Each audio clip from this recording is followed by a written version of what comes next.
Chers amis, bonjour et joie nouvelle de se retrouver dans notre émission Ta parole est vérité, deuxième dimanche du carême. Carême qui, je vous rappelle, commence par le mercredi des cendres. Le mercredi des cendres, qui est un jour important pour ceux qui veulent réussir leur carême. hein. Alors, il ne faut pas donner aux cendres plus d'importance qu'elles n'en ont.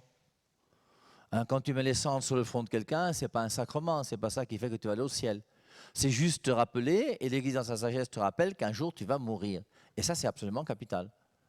Et c'est pour ça que le mercredi des cendres, on rentre dans le carême. Alors, le prêtre, lorsqu'il vous met des cendres sur le front, en général, a deux phrases. Soit, souviens-toi que tu es poussière et que tu retourneras à la poussière, ou convertissez-vous et croyez à l'Évangile. Et je crois que les deux sont très importantes parce que, justement, sachant que je suis poussière et qu'un jour je vais mourir, qu'est-ce que je fais de ma vie que je mène sur terre? Et c'est pour ça que cette liturgie du carême est très belle.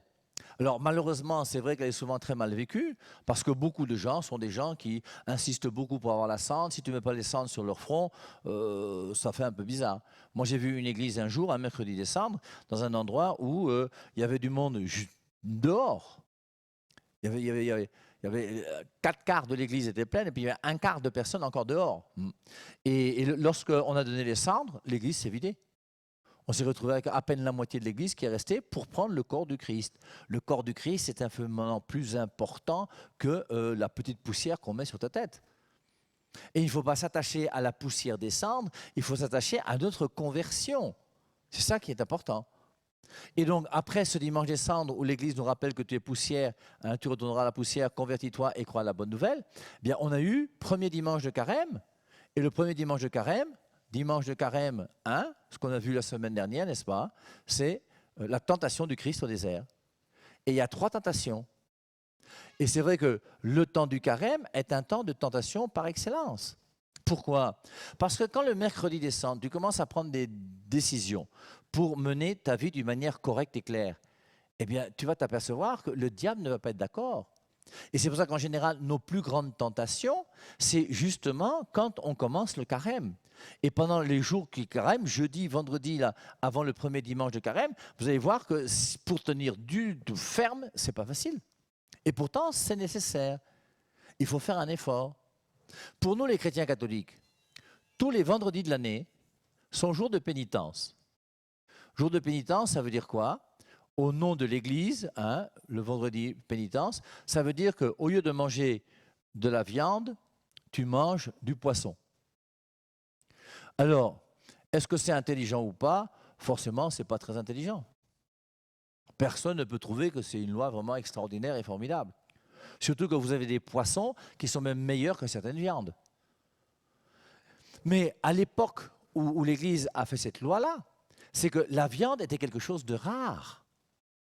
Comme aujourd'hui d'ailleurs, c'est pas tous les jours qu'on mange du porc. Et dès qu'il y a une cérémonie quelque part, on mange du porc, on tue des bêtes à 4 pieds, on se prépare une bonne nourriture, on mange bien. Et c'est pas tous les jours qu'on a la bonne nourriture à manger. Mais c'est vrai que à l'époque, la plupart du temps, on mangeait du poisson et on mangeait rarement de la viande. Et la viande était réservée au jour, la poule au pot le dimanche. Et donc, pour montrer qu'on voulait faire pénitence, on prenait du poisson plutôt que de la viande. Alors maintenant, ce qu'il faut comprendre, c'est l'esprit de l'Église. Quand l'Église nous dit que ne mangez pas de la viande, mangez du poisson le vendredi, prendre ça matériellement, ce n'est pas très intelligent. Mais il faut comprendre ce que l'Église nous propose. Et l'Église nous propose de faire un effort pour montrer que ce jour-là, tu fais pénitence. Bon, comme saint Paul nous dit aujourd'hui, dans sa deuxième lecture, « Frères, ensemble, imitez-moi ». Alors, moi, je vais vous dire ce que je fais le vendredi. En général, le vendredi, je prends mon café le matin. En général, mon réveil sonne tous les jours à 5 heures. Ensuite, je prends mon café.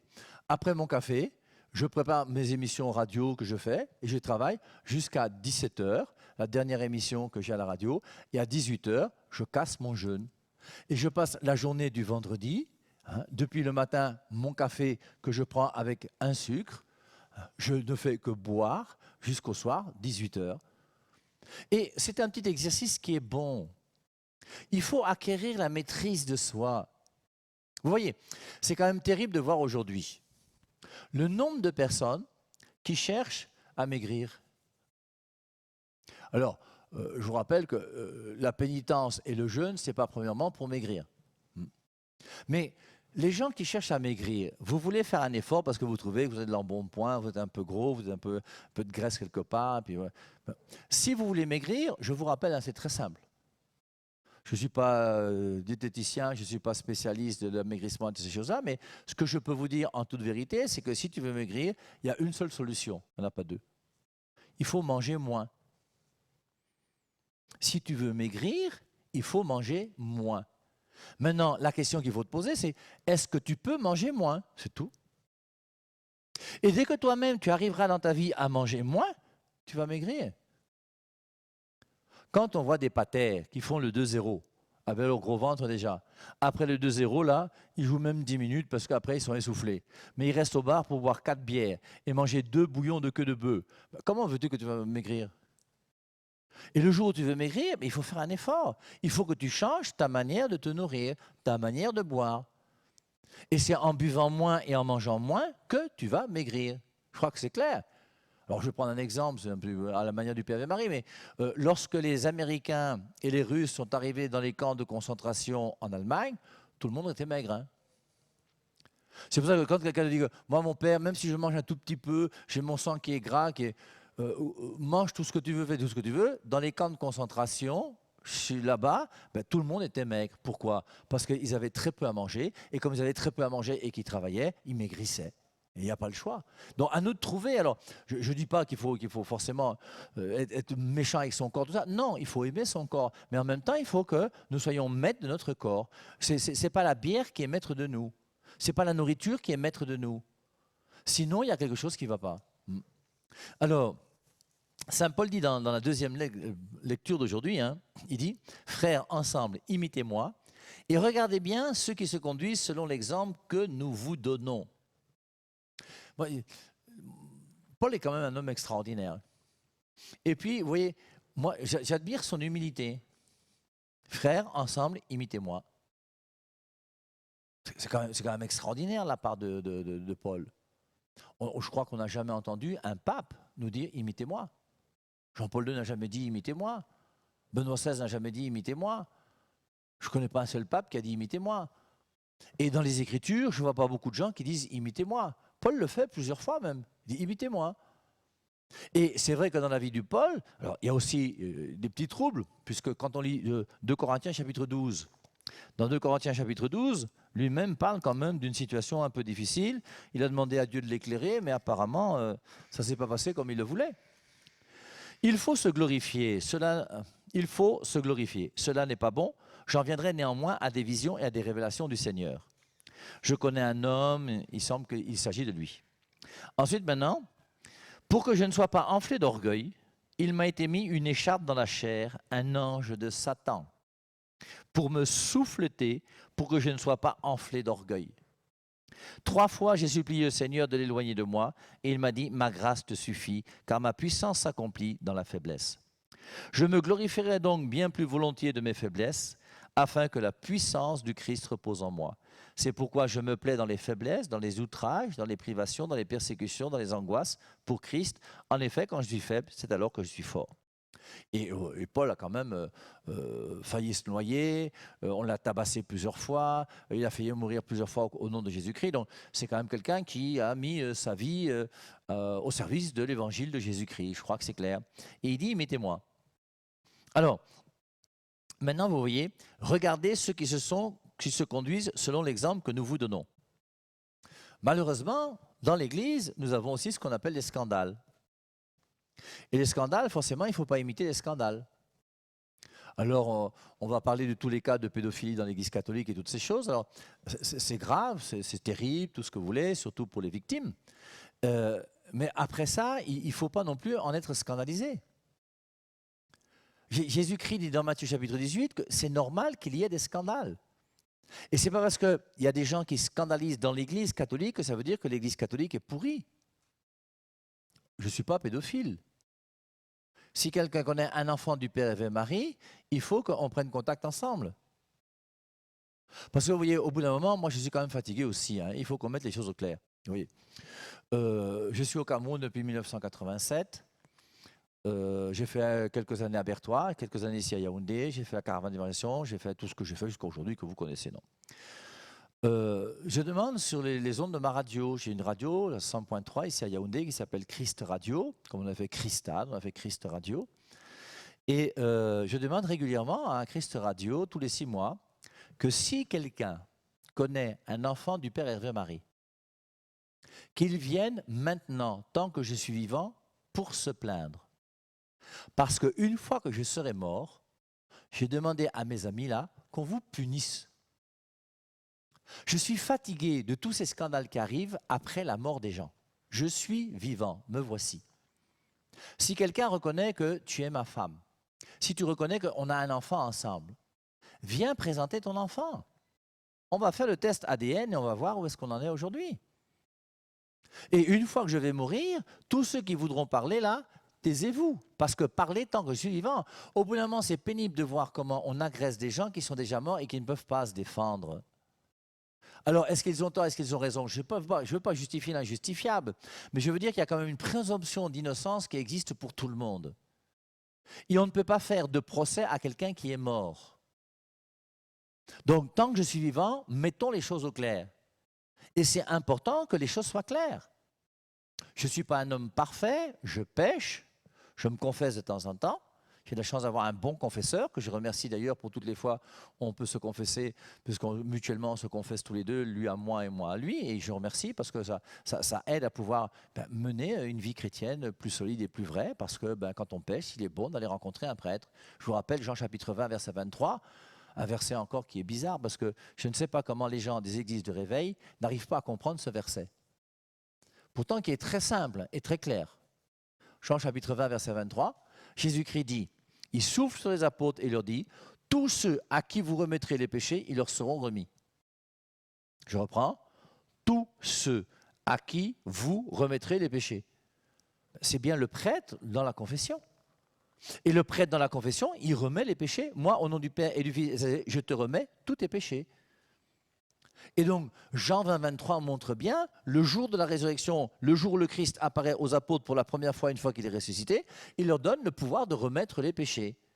Et c'est important de pouvoir aller rencontrer un prêtre de temps en temps pour remettre les péchés.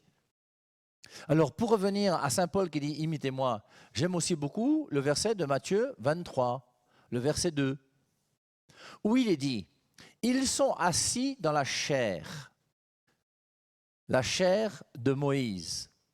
C'est-à-dire là où on donne l'enseignement et la doctrine de Moïse. Ils sont assis dans la chair de Moïse. Faites ce qu'ils vous disent, mais ne faites pas ce qu'ils font.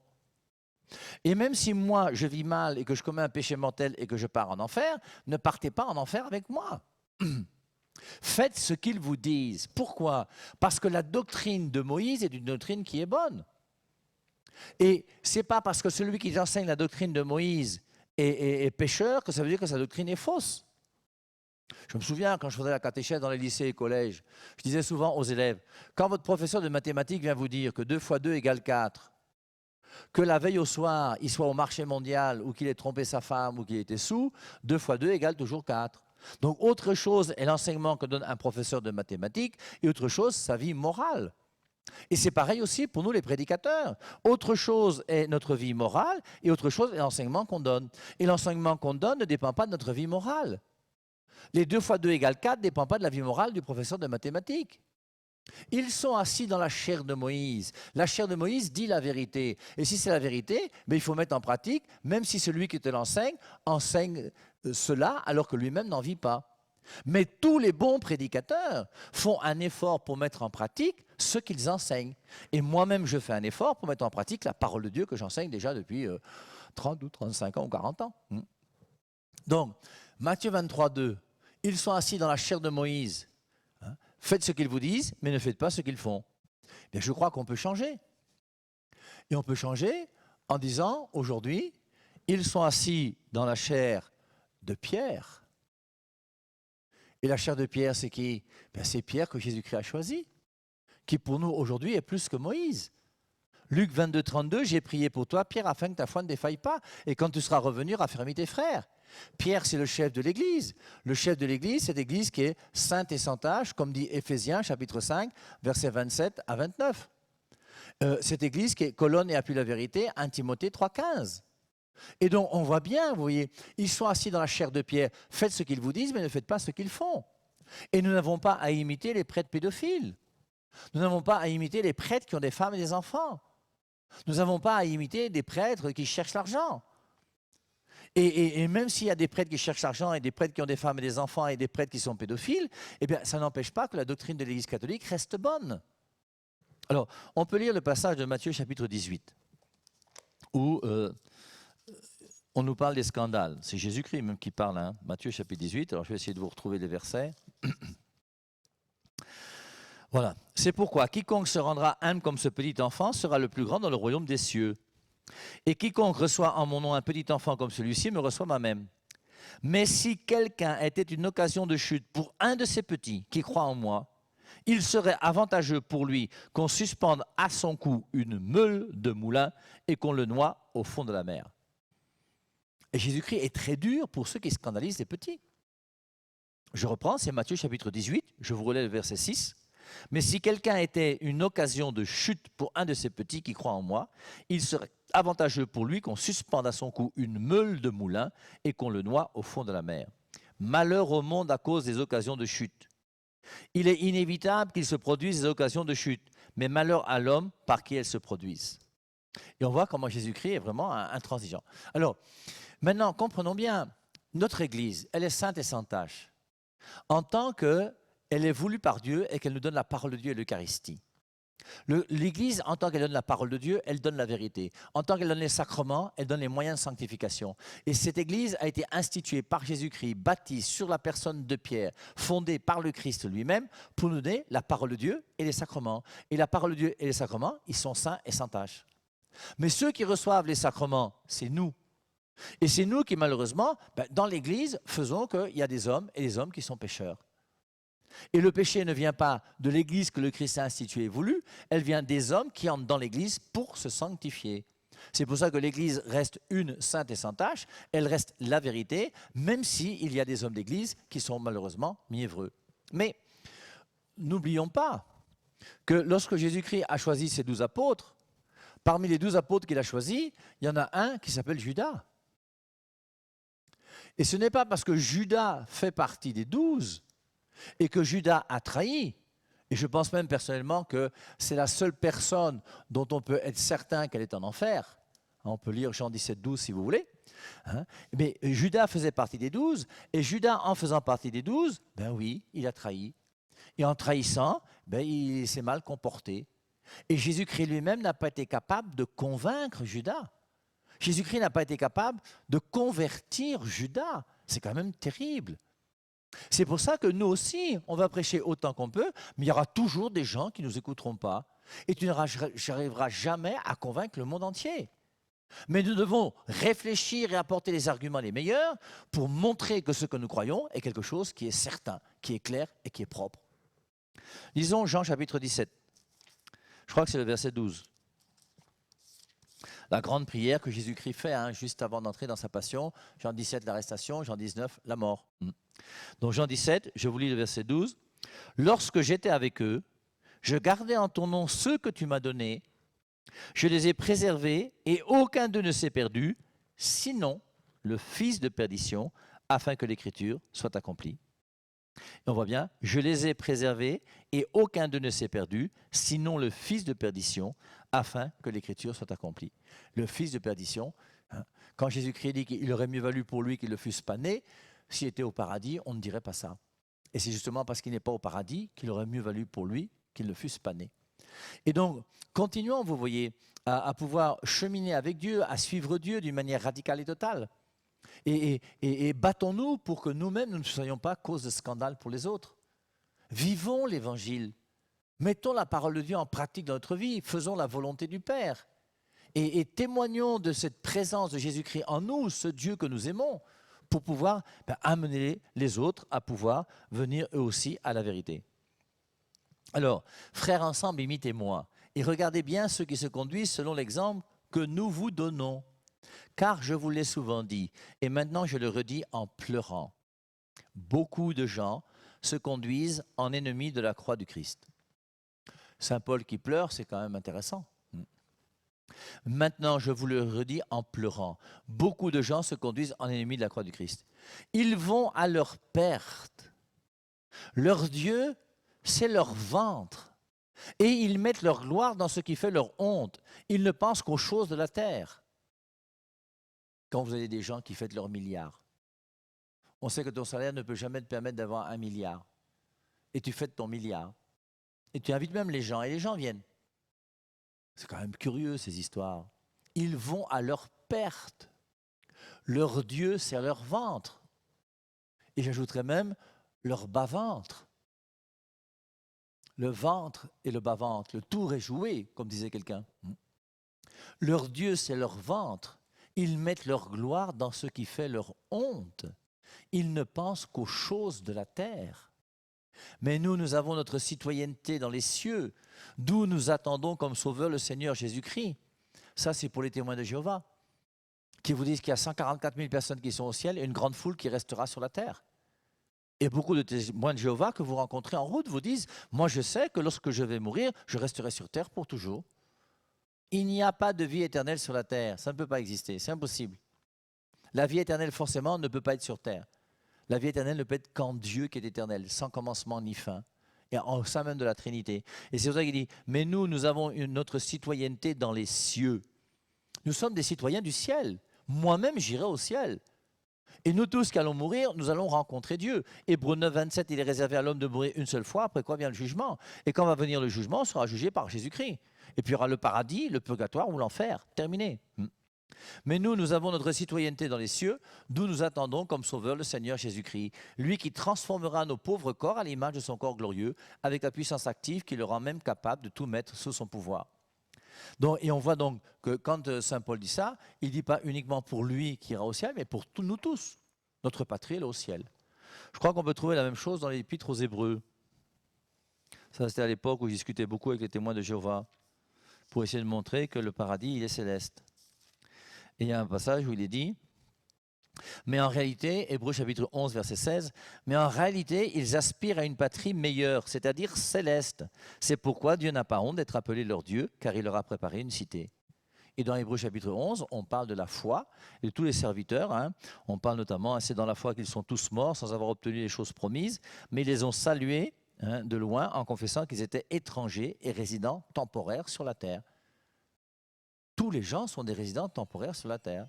Et notre bonheur, ce n'est pas la terre. Ceux qui parlent ainsi montrent clairement qu'ils cherchent une patrie. Et s'ils avaient eu la nostalgie de celle qu'ils avaient quittée, ils auraient eu l'occasion d'y retourner. Mais en réalité, ils aspirent à une patrie meilleure, c'est-à-dire céleste. Et donc, on aspire à une patrie céleste et on aspire un jour à aller voir Dieu. Dans l'évangile d'aujourd'hui, c'est la transfiguration. La transfiguration, donc, on voit, alors je vous lis, en ce temps-là, Jésus prit avec lui Pierre, Jean et Jacques, et il gravit la montagne pour prier. Pendant qu'il priait, l'aspect de son visage devint autre et son vêtement devint d'une blancheur éblouissante. Voici que 2 hommes s'entretenaient avec lui, c'étaient Moïse et Élie apparus dans la gloire. Alors, j'aurais voulu insister avec vous, mais c'est déjà l'heure, pour montrer que les morts ne sont pas morts. Quand les gens vous disent qu'on ne peut pas prier les saints parce que les morts sont morts, je regrette, les morts ne sont pas morts. Les 2 petites références que vous utilisez à partir du livre de l'Ecclésiaste, qui dit que le mort ne sait pas ce qui se passe, c'est nous du côté de la terre, un mort, on ne sait pas où il va. Mais selon les Saintes Écritures, c'est clair. Hébreux 9, 27, il est réservé à l'homme de mourir une seule fois, et le bon larron à la croix, Luc 23, 43, en vérité, je te le dis, 2 points, aujourd'hui, il sera avec moi au paradis. Et le jour même, il s'est retrouvé au paradis. Et le bon larron est vivant au paradis. Lorsque Jésus-Christ, à la résurrection de Lazare, discute avec Marthe, Jean chapitre 11, versets 25 et 26, « Je suis la résurrection et la vie. Celui qui croit en moi, même s'il meurt, vivra, et quiconque vit et croit en moi ne mourra jamais. Celui qui croit en moi ne meurt jamais. » Et Moïse et Élie ne sont pas morts. La preuve, c'est que voici que 2 hommes s'entretenaient avec lui. S'ils discutent avec lui, c'est qu'ils sont vivants. Vous avez déjà vu des morts qui discutent, vous ? C'était Moïse et Élie apparus dans la gloire. Il parlait de son départ qui allait s'accomplir à Jérusalem. Et on dit même de quoi il parlait. Il parlait de son départ. Ils causaient ensemble, Moïse, Élie et Jésus. Les morts ne parlent pas, les vivants parlent. Moïse et Élie sont vivants. Et c'est pour ça que les morts ne sont pas morts. Et c'est important de le comprendre. Et c'est vrai que la Vierge Marie, Saint Paul, Saint Jean, tous les saints qui sont au ciel sont vivants. Et on peut leur demander d'intercéder pour nous, il n'y a pas de souci. On peut terminer avec Romains chapitre 8, vous lire dans les versets 35 et suivants. Il y a un endroit où il est dit que même la mort ne peut pas nous séparer de l'amour du Christ. Donc même une fois mort, je ne suis pas congelé dans un dortoir ou je ne sais pas quoi, on attend je ne sais pas qui. Non, même une fois mort, la mort ne peut pas me séparer de l'amour du Christ. Philippiens 23, je suis pressé des deux côtés, j'ai le désir de m'en aller pour être avec Christ, pas pour être dans un congélateur. Donc qu'on ne vous mente pas, les morts sont vivants. Et ils sont vivants, hein, soit avec une vie claire et nette au ciel, soit en enfer, soit au purgatoire. Bon dimanche et à dimanche prochain. Bye bye.